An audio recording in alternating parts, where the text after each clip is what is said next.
Well, my name's Charles. I am one of the co-directors and the producer of the film.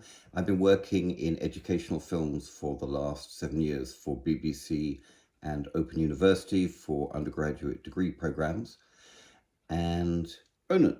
And I'm Ronan, and I did the research on the film as I'm a historian specialising in 19th century history. Yes, and that's it. Yeah. And the film came about because there's been for the last 10 years funding for commemoration of what they call in Ireland the decade of centenaries. So that is 1913 to 1923, the revolutionary period. And so it was an awareness of that funding that made us think about this film. And also what was special about this call out is that, as they say, history is written by the winners always. And what was interesting about this call out for us was that they wanted a new revisionist history 100 years later, and they wanted an inclusive history. So for the first time, it was taking on board and thinking about the people who lost, the people who were burnt out, and this view of the Anglo-Irish who had left, who had mostly left or had their houses destroyed during that revolution. Yes, yeah. Okay, yeah, thank you. Yeah, it's very interesting, and I also thought about how long was the process to realize this film? It must be quite some time. I think the funding was in May, wasn't it? Yeah, they did yes, it was the funding was in May. The funding was in May. We set ourselves a deadline because we're still in 2023. So officially, the decade of centenaries is not over to the end of this year. But it, it was mostly done in 6 months by December. Yeah. And there's a last bit of grading and sound has been done this year. But basically, most of the project, May it was greenlit, December it was finished. Yeah. Oh, that's quite quick, I would say. It was. We were able to fit it in with other projects, and it did mean we have to work 7 days a week to get it. Done. Yeah.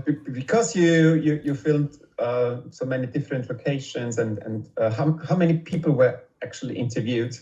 28, I think. Yes, yeah.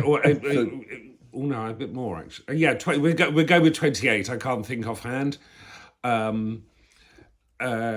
not everyone. But not everyone, unfortunately, made made it into the film.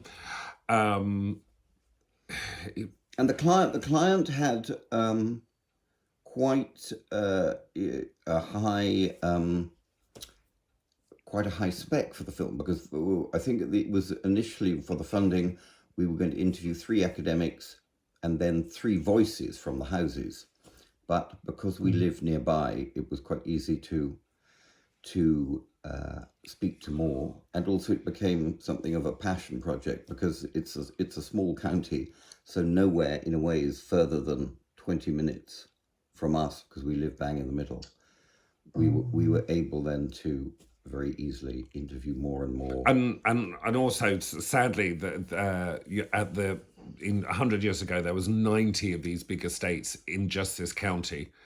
And of course, most of them have gone. So it does sort of make your research quite easy because history has weeded them out for you, as it were. Mm-hmm. So I would say the hardest part of the research was getting the big house voice, not the workers, but the owners, because they've had 100 years of living under the radar and not being. I'm very aware that every time they've been interviewed, they've been made to look like idiots or oppressive or anything than just normal human beings. So that was the hardest, to try and win them over and go, no, I'm not here to make you look stupid. I need to hear your stories because they're just as valid as the workers. So that was quite a tough one. But they were on board. They came on board. And in fact, the older ones really enjoyed it. So they were quite thrilled. Yeah, I think also with everyone, there's now a feeling that 100 years has passed. And so although people are cautious, because it was extraordinary to have the three wars of World War, then immediately into the War of Independence, and then immediately into a civil war, so a country that's been split down the middle. Yes. So I yeah, think yeah, 100 yeah. years has gone by, and people now feel they can begin to talk about those things again. It's not so raw. Yeah. Yeah. Yeah. Yeah. Yeah, so it's not only your personal drives as you live there. So it must be also a very sensitive topic, I think, to combine the history of the houses and with the Irish history. As you said, it's 100 years ago now, but I think it's still something. Well, about most- it's so in Ireland, history is ever present. It's not a. It's not a classroom topic. It's just in society, and it's referenced all the time. Whether they've referenced it in because they know the facts or don't, it's just referenced as part of society. I think Ireland is the only country in the world that if you ever look at their top 10 selling books, there's always 3 history books dealing with Irish history. Not necessarily, so the people are interested in history. They're interested in their own history. But of course, it touches on very sensitive subjects, which are still being played out now with the North. So you had to go very, very carefully on certain topics or certain situations or certain houses, because the descendants are still here. And you are talking about their grandparents or their parents, depending on their age. So yes, it had to be done with a light touch, if you could say. So there we go. Yeah. I actually had the pleasure to live in Ireland many years ago and work a little bit there, and I was also, of course, very interested about history and to talk with Irish people about their history, and it was sometimes quite tricky to get some more details, because I think it's a very emotional topic, especially the situation in South and North and all this. Yeah. It's and also they've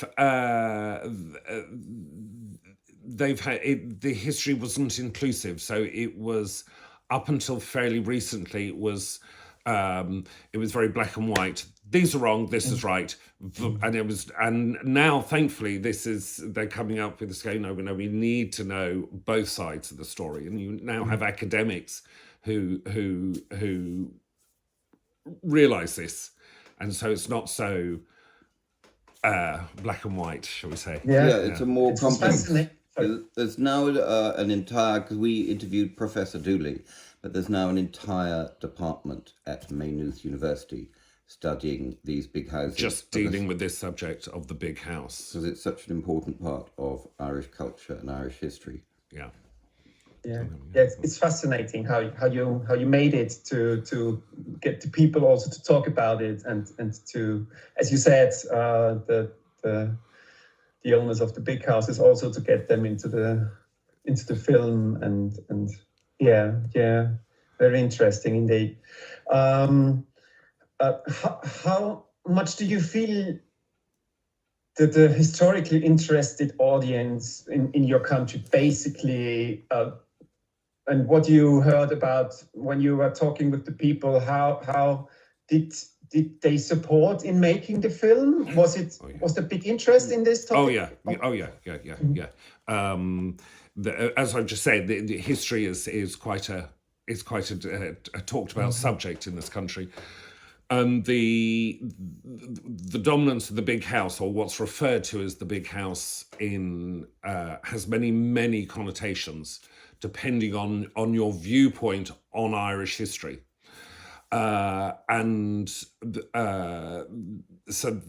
what was it? Professor Doody said that there is not one Indigenous Irish family in the country that's not been affected in some way by the big house.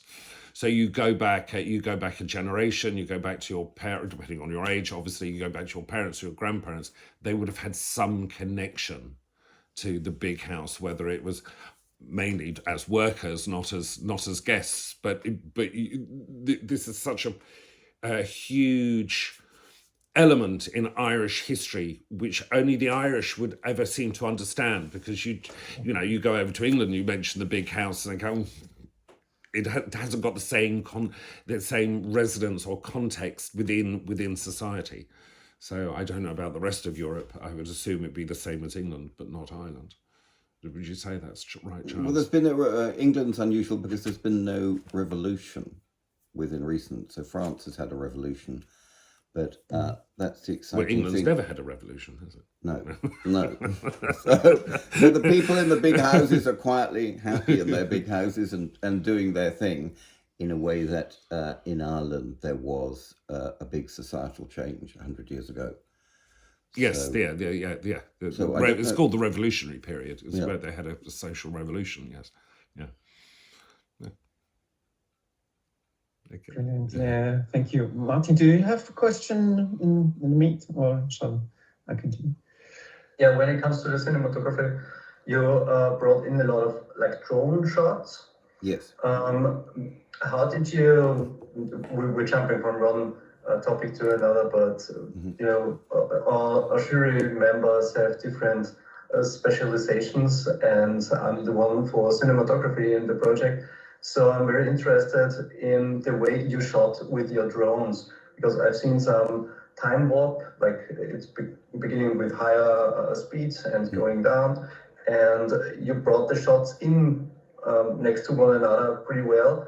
And I wanted to ask what kind of challenge it was to film the objects, as they are rather huge, and also give some nice possibilities in like presentation, because the landscape is beautiful, much more beautiful than most here in Austria when you go to many of our more industrialized regions and so on, because we have like the electricity cables everywhere, and there's like everywhere something industrial except in the mountains, and still your regions look so let me say untouched, or more they give a better rural feeling. And so I wanted to know how you approached that, how to aesthetically capture the big houses and the region around them. I think the big challenge was partially the weather, because they sparkle in the sun. So I think that was the biggest challenge. We had 3 drone operators, and there was Keith Harrison, who I think did most of it overall. He came from Dublin, who is a very well-known cinematographer. And one of the specializations, we chose him because we'd seen some other footage, and he'd done for the same client, and it was over pine trees that aren't really wildly interesting. But what we loved was, even though it was over pine trees, it was engaging, and it's very difficult to find drone operators who just don't do drone, which can be beautiful easily, but it's engaging. It pulls you in. You want to see more as the drone goes across. So we were very lucky. We got he did a day. Yeah, and we were lucky there were bits of sun. And in the evening in golden hour, there's a house, Glencara, and that looked sensational in golden hour. So we were lucky with him. And then we were very lucky. There's a local cinematographer who was able to do 4 of the houses. Yeah. Shane Crossan. And so he was able to get, when there was a little bit of sun, he was able to shoot out. And then And we were very keen. work experience. The work Steve- experience. So Charles is very keen that local people who are interested in film, who are going on to study film, should have had a chance to work on this. So there are some shots of his in there, because I mean he's the next generation. What, he's 20. They encouraging. They come along, and that's how it's done. So he's there. Same with the researchers. When I was doing the researchers, I took some researchers and saying, well, this is how we're going to actually read 100-year-old newspapers, and this is what we're looking for. Because we're very keen that the next ones who are interested should be encouraged, and they should be working on these things. So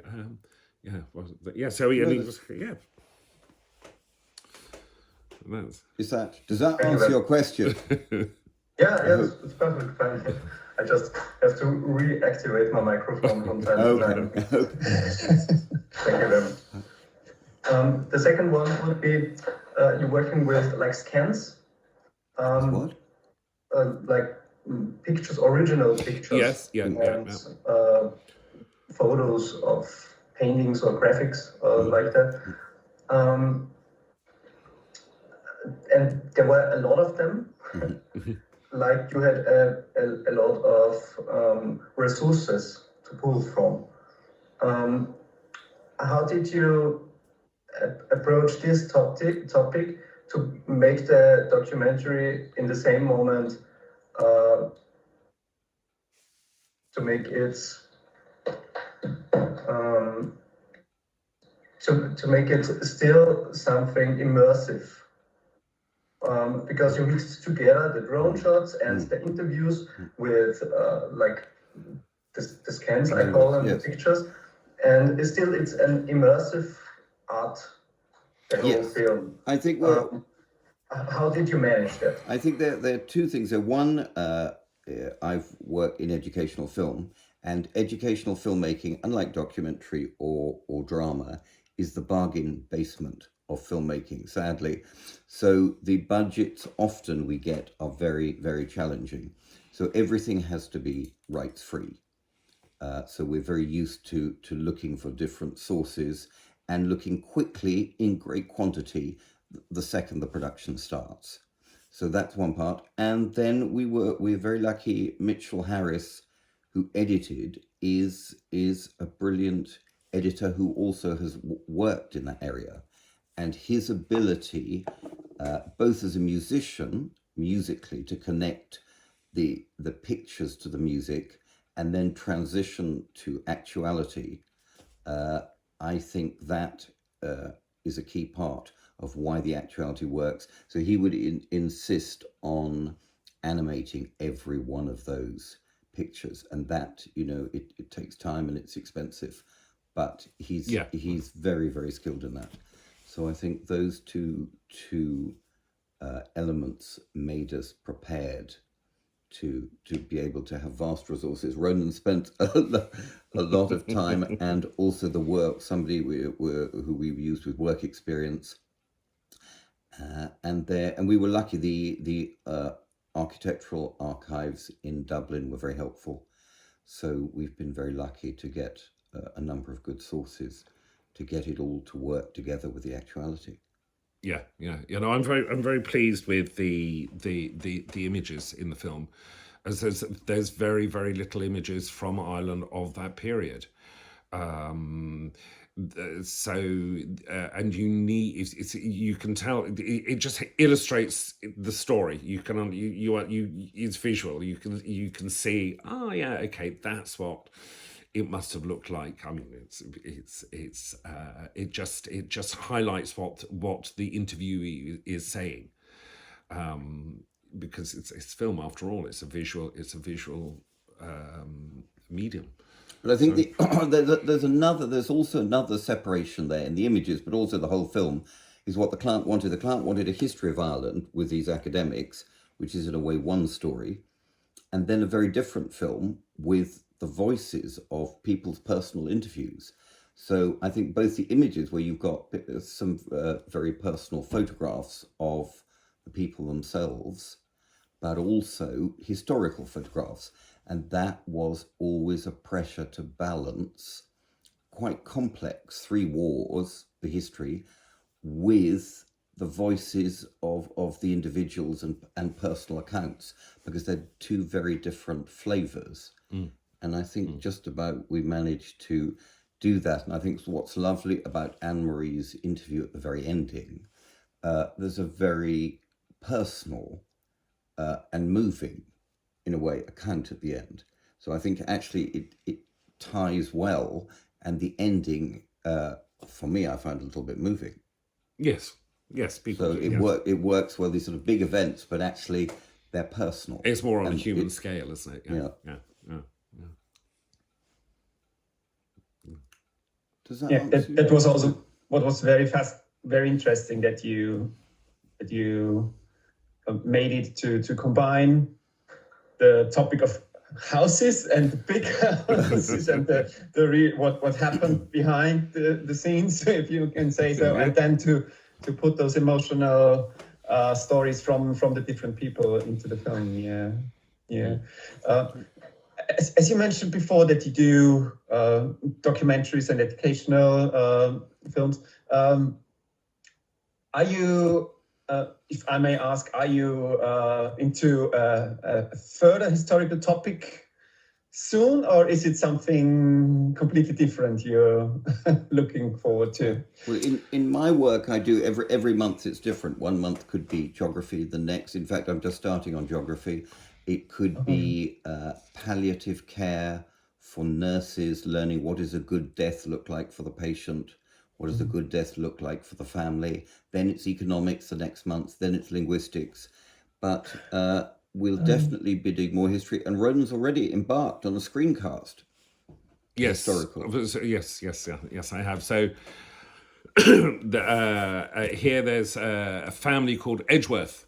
And the most famous of the Edgeworths was Maria Edgeworth, who's a contemporary novelist of Jane Austen.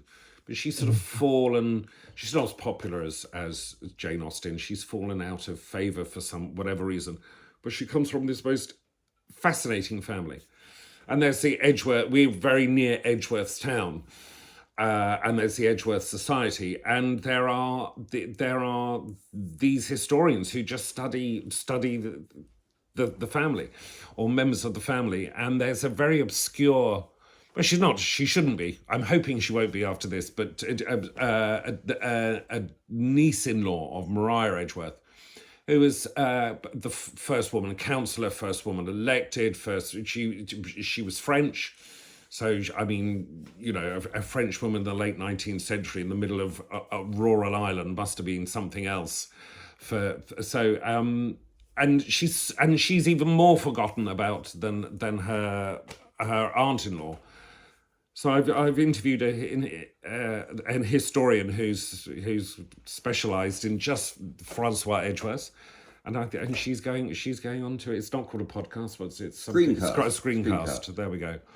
So it's just putting her interview in, but in a social context. So that's the next thing I'm working on now. Yeah. So I'm working on history all the time. Brilliant. Thank you very much. Yeah, very interesting. Martin, do you have a further question, or? Yeah, it's sometimes a hard question, especially to answer before the camera, but I'm daring to ask.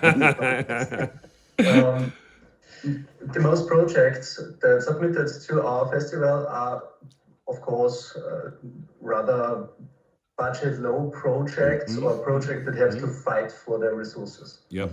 And the question of me would be, if you had like the 10 times the resources you had this time, maybe for the next project, because people in your area, in your country, or in Europe will see, okay, the documentary was about an interesting topic that was kind of forgotten in the rest of the world, and maybe in your country not as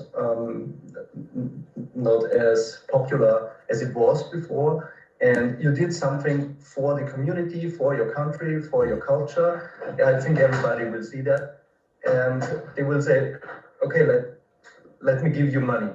And you can work with that money more freely and use resources that were not reachable for you before. What would you consider being a bonus, something that would increase the value of your production generally?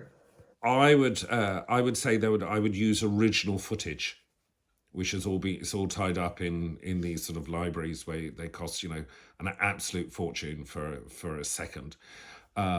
So that would be my main thing, would be original footage. What about you? We had a conversation with Pathé, and we had a long, hard think about using lots of footage. But because we felt the animation, the editor's animation of those stills, which were all free, actually, because he'd started animating those, the upgrade to have used would have been so expensive that it would have taken all the budget, didn't justify it because it was working well. I think for me the number one thing is the access to speaking to people, and I don't think there's any money in the world that's going to change that. No. So the stories, I would have enjoyed, I suppose, not having to do camera and sound and ask the questions for every interview, because it would have been better film work if it hadn't been me filming it. But so I suppose the look would have been a little bit better across it. But ultimately, the subject in a documentary, you want to hear the stories, and I'm not sure that spraying a large amount of money at it would have got us. Well, I think the only thing would have been just actual footage, you know, as opposed to, I like the stories. It would have been nice if Sean McCowan, who was an important character, and Field Marshal Henry Wilson, who was an both sort of top important characters on both sides of the conflict, and it would have been really lovely to have seen them. And yes, there is actual footage of the two of them. Yes, yeah. So that would have been lovely. So I agree. That probably would have been the only addition. Is there already interest for the film to be shown in like universities and schools? And did you manage to get something into there? Because in Austria we can see that the first steps to bring documentaries about regions into schools has been done by some film companies in the last few years, and I think your film would be placed perfectly well in the normal history education of children and of course at universities.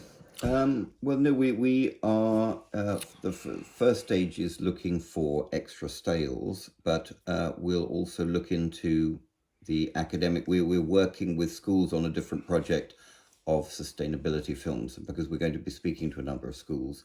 We'll be able to also discuss this history project. So yes, that's something we've thought about and we'd like to do, but at the moment we are still at a very early stage. Yours is the first festival, and then we could give it to Longford Council, would we not? And Longford Council will be using it in any case, because it's their film as well.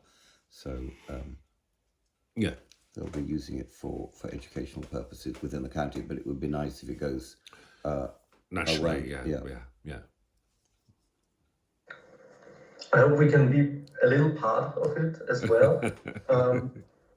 Maybe after the interview, when we've concluded, we can connect even better in the different medias and help one another to spread the word. That would be wonderful. Yeah, that would be lovely. Brilliant. Thank you.